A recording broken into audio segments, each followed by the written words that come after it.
A continuación, el doctor Juan Pablo Lerner va a presentar un caso sobre cardiopatía isquémica.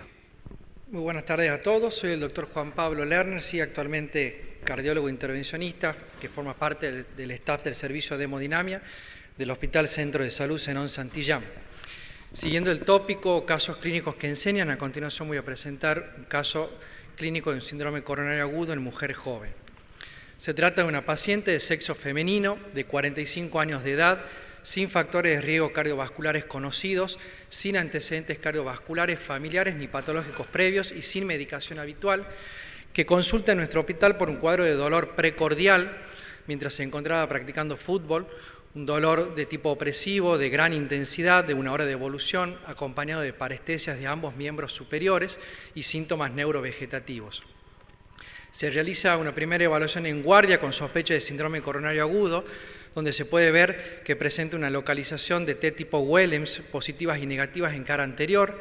Se realiza un test de troponina T que resulta positivo con un valor de 1629, por lo cual se decide su ingreso a unidad coronaria con diagnóstico de infarto agudo de miocardio sin elevación del ST.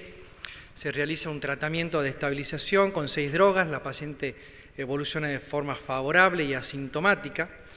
Se realiza un ecodoppler cardíaco en el cual se evidencia un ventrículo izquierdo no dilatado con fracción de eyección conservada, sí con trastornos de motilidad, con hipoquinesia severa de septum distal, apex y anteroapical.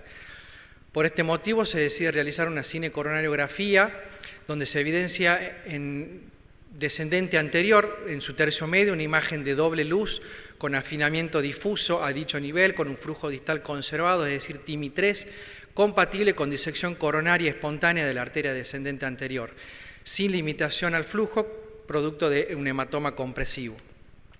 Como puede verse en la siguiente imagen, una arteria circunfleja, ¿sí?, de paredes totalmente lisas y por detrás una arteria descendente anterior, que la vamos a ver en esta proyección, totalmente desplegada, ¿sí?, su tercio proximal, medio y distal, con una imagen llamativa en el segmento medio de doble luz, con un hematoma compresivo y un afinamiento totalmente difuso del segmento medio y distal. ¿Cuál es la conducta que decidimos tomar con esta paciente? La paciente se encontraba asintomática, estable hemodinámicamente y decidimos tener una conducta conservadora con sospecha de la disección coronaria espontánea de la arteria descendente anterior. Se suspende la anticoagulación, se continúa con simple antiagregación con aspirina y beta bloqueantes. La paciente evoluciona de forma favorable y al 5º día recibe la alta hospitalaria con una actividad deportiva restringida en plan de seguimiento angiográfico a los 6 meses. Este es el electrocardiograma evolutivo inicial, las T-Welles en cara anterior con posterior negativización de las mismas. La paciente evoluciona de forma favorable, asintomático, bajo control cardiológico ambulatorio. Se realiza un ecodoppler cardíaco de control a los 4 meses, donde evidencia una FEBI del 69%, ya sin trastornos de motilidad. La paciente nos visita en el servicio y nos refiere el deseo de volver a realizar actividad deportiva, con lo cual decidimos realizar una nueva cinecoronariografía al año, en este caso por acceso radial. Como puede verse en la siguiente imagen, se realiza la cinecoronariografía donde se evidencia una arteria descendente anterior con una restitución totalmente ad integrum de la disección que presentaba en su tercio medio, de paredes totalmente lisas, con flujo conservado, ya sin ese afinamiento difuso que presentaba a nivel de tercio medio y distal, sin el hematoma intramural. Entonces, un poco para repasar, la cinecoronariografía inicial y la cinecoronariografía de control con una restitución totalmente ad integrum. Repasando un poco las causas del síndrome coronario agudo, la aterosclerosis, ¿sí?, de causas ateroscleróticas, nódulo calcificado, erosión de placa, y las causas no ateroscleróticas del síndrome coronario, ¿sí?, como la embolia arterial, la miocardiopatía inducida por estrés, como el síndrome de Takotsubo, el vasoespasmo coronario, los puentes miocárdicos y la disección coronaria espontánea. Entonces, para repasar, la disección coronaria espontánea o SCAD, ¿sí?, es una causa infrecuente de síndrome coronario agudo que afecta predominantemente al sexo femenino, donde su diagnóstico se ha incrementado debido al aumento de las indicaciones de cateterismo en este contexto. Se ha encontrado que la misma está asociada con factores como la displasia de fibras musculares, cambios hormonales corporales, el parto y enfermedades del tejido conectivo. La SCAD se define como una separación de las capas de la pared arterial coronaria no relacionada con el trauma, iatrogenia, aterosclerosis ni extensión de una disección aórtica. La sospecha clínica y la angiografía coronaria precoz continúan hoy siendo los pilares fundamentales para su diagnóstico, mientras que las imágenes intracoronarias como el IBUS y el OCT permiten confirmar el diagnóstico en casos angiográficamente dudosos. Fíjense que esto no es algo nuevo, la primera SCAD descripta fue en el año 1932, que se publica años más tarde, en el 69, la primera disección de la arteria coronaria derecha. ¿Y cuál es la fisiopatología o son las dos teorías que se manejan actualmente? Una teoría de adentro hacia afuera y de afuera hacia adentro. De adentro hacia afuera, un TIR intimal, ¿sí?, con un producto de un pasaje de sangre hacia la pared arterial, creando un falso lumen y un verdadero lumen. Y la teoría actualmente más estudiada, de afuera hacia adentro, algo que se rompe a nivel de la vasa vasorum, creando un hematoma intramural, el cual puede permanecer como tal o el mismo fenestrarse y presentar una comunicación con la verdadera luz.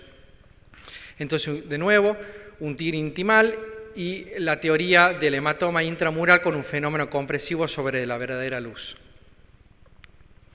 Esto es un poco para que pueda observarse en un preparado histológico y macroscópico cómo la falsa luz comprime la verdadera luz.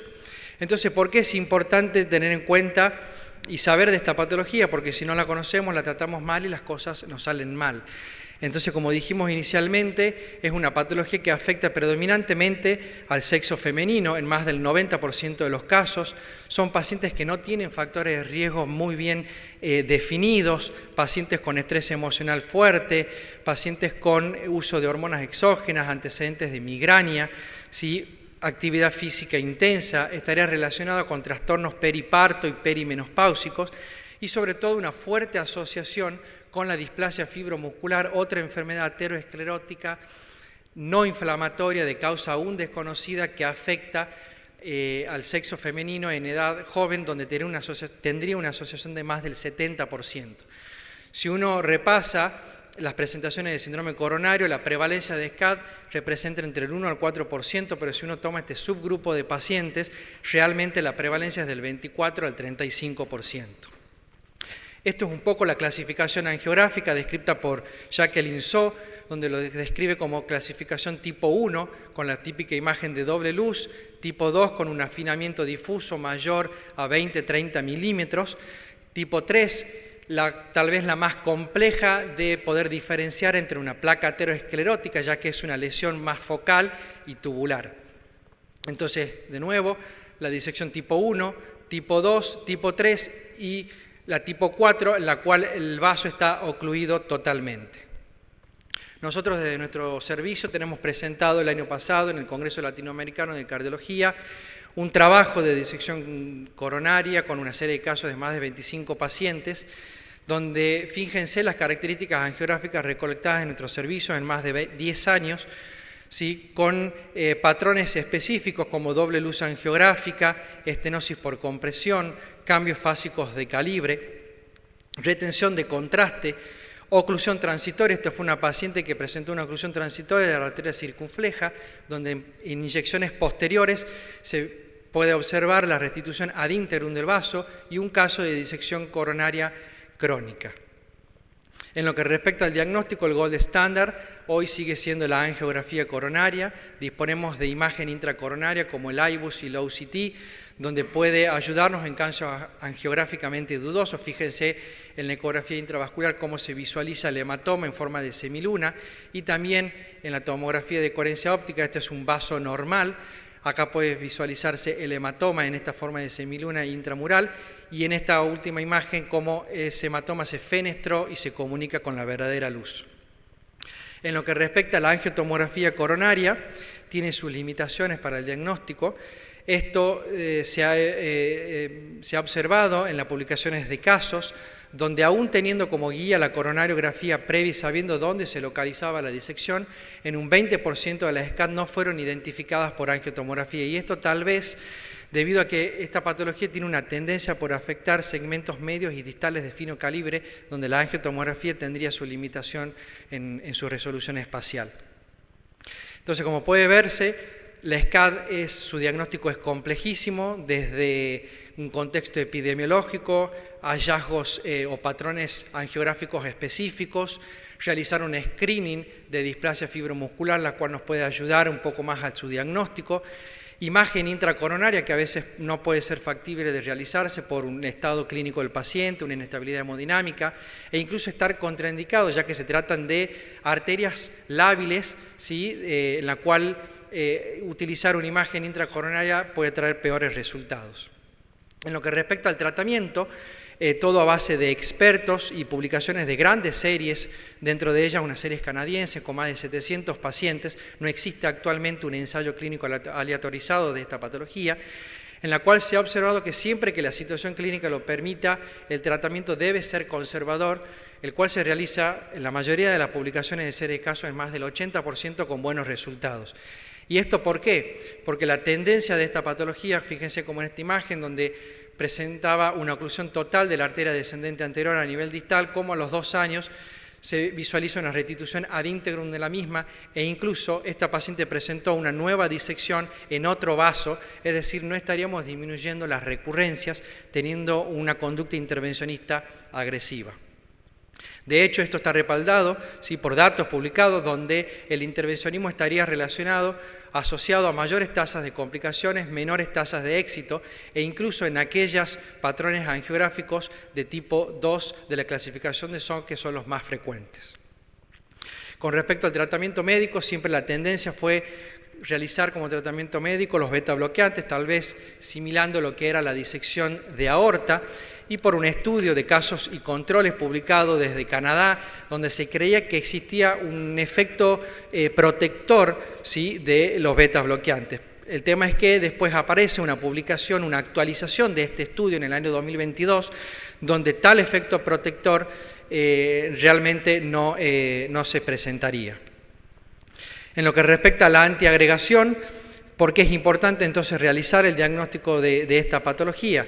La fisiopatología y su manejo. Vamos terminando, doctor, disculpe, que tenemos 2 casos más y a las 4 tenemos la otra mesa, si le damos tiempo a la doctora, ¿sabes? Bien. Por favor. Entonces, como decía, la antiagregación también se cree que no tendría sentido tener ser agresivos en cuanto a la antiagregación, ya que no se trata de un trombo, sino de un sangrado.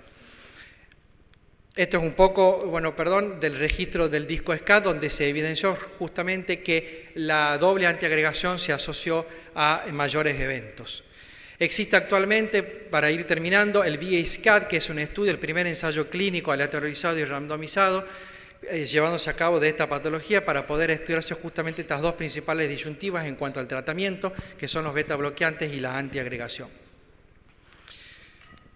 Entonces, el manejo conservador debería ser, en la mayoría de los casos, revascularizar en casos de inestabilidad hemodinámica o isquemia activa, reconocer de forma temprana el shock cardiogénico, la antiagregación y los beta bloqueantes no estarían disminuyendo actualmente eventos duros, realizar un manejo multidisciplinario, rehabilitación cardíaca, tratamiento de la ansiedad y del estrés. Entonces, como mensaje final, la SCAD es una causa importante de infarto agudo de miocardio en mujeres jóvenes de mediana edad, pero sigue estando infradiagnosticada y mal comprendida. El manejo conservador y la simple antiagregación con aspirina parecen ser hasta el día de la fecha la conducta más adecuada, con mejores resultados a la espera del VA-SCAD. La literatura publicada actualmente se limita principalmente, como dije, a informes de casos y series retrospectivas con escasos datos de ensayos aleatorizados y prospectivos, por lo cual existe una deficiencia en datos precisos sobre la evolución natural y el pronóstico de los pacientes con disección coronaria espontánea. Muchas gracias. Muy bien. Muchas gracias, doctor Lerner.